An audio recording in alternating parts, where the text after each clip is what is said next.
So today I want to talk about the Blackmagic Ursa Mini 4.6K G2 1 year on.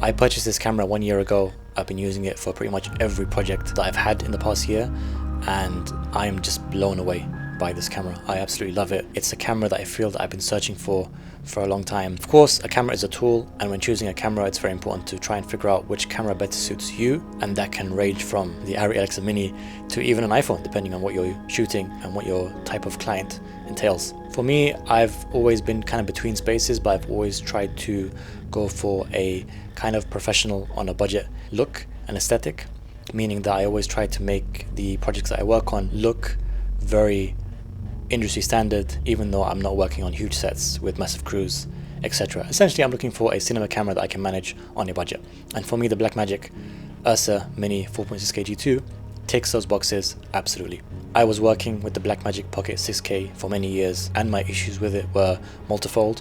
One was the ergonomics. I didn't like the fact that I had to kind of rig it out and have this kind of makeshift setup that felt very flimsy at times, and also was kind of stressful to pack for trips sometimes because I was always worried about forgetting a battery or wire or something. For me, the Blackmagic Ursa Mini solves that wonderfully because you can kind of just like put it in a bag with a battery and a lens, and you're essentially ready to go. You don't need anything else. I have a very minimal rig. I have a top handle and a side handle depending on how I'm shooting, but I pretty much put a battery on and the lens and I'm good to go, and I love that. It means there is much less stress when it comes to going out for a shoot, and I can focus purely on the craft itself rather than what wire or battery I threw on or left behind. Number two, and this is kind of related to the first point, I love the way the Ursa is designed, specifically because I always want my images to carry a certain weight to them, especially when I'm shooting handheld. I don't want my shots to look flimsy. I want them to have a sense of grounded reality that you might see in a handheld shot on your favorite TV show or movie. And essentially that means your camera needs to be heavy, but at the same time it needs to have the ergonomics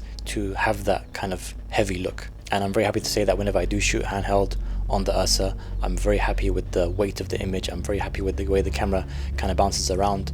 It's not too flimsy, it grounds the image a lot, and it just feels very professional. It feels like something you could watch on a TV show or a movie. Number three, the dynamic range. I felt like I pushed the 6K, Pocket 6K to its absolute limit when shooting. Of course, I'm not claiming to be professional, I'm not claiming to be an expert in my craft, but from the way I use the camera, I really feel like I pushed it to its limit, and I was looking for an image that was improved, but in a way that kind of replicates what I see on my TV when I watch my favorite TV show or movie. The Blackmagic Ursa has 15 stops of dynamic range, which, to be honest with you, for the price that you can get an Ursa 4.6K G2 these days, 2,500 or something on the used market, is absolutely amazing. And I never really appreciated what dynamic range could do until I saw the way faces look on camera. I always try to explain to my friends, that work in this field, the way faces look between the 6K and the Ursa G2, but it's just hard to kind of pinpoint until you kind of see it and you use both cameras in hand multiple times.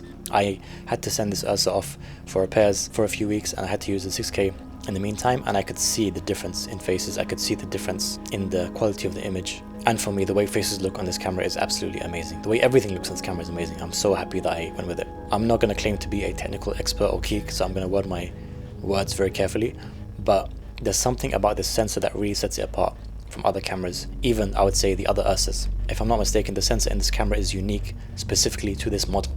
The Ursa Broadcast G2, for example, has the same sensor as the 6K, and even the Ursa 12K has a different sensor inside. If I'm not mistaken, it has 14 stops of dynamic range as opposed to 15 stops. So for me, it just feels like I have a very unique camera that no one else kind of uses, and specifically with the way I shoot, meaning that I try to approach every shoot as a cinematographer as opposed to a videographer, meaning that I am very intentional about the way I light an image. I think a lot about the way I try to frame the image, and for these reasons, I'm very happy to have gone with the Ursa Mini Pro 4.6K G2. I got this camera for a steal. I bought it used from a rental site, and of course there's always going to be fears with buying a used camera, but I feel like rental sites typically take care of their cameras, so I thought it was a good risk to take. And 1 year in, I'm very happy with this camera. I really don't think I would change this camera out for even the new Ursa Mini Pro, just based on the kind of footage that I'm seeing on the video reviews that I watch. That's not to say that this camera is better, but there's something about this image that really attracts me and really makes me fall in love with the craft once again. So if you are looking for an affordable cinema camera, I'd highly recommend the Blackmagic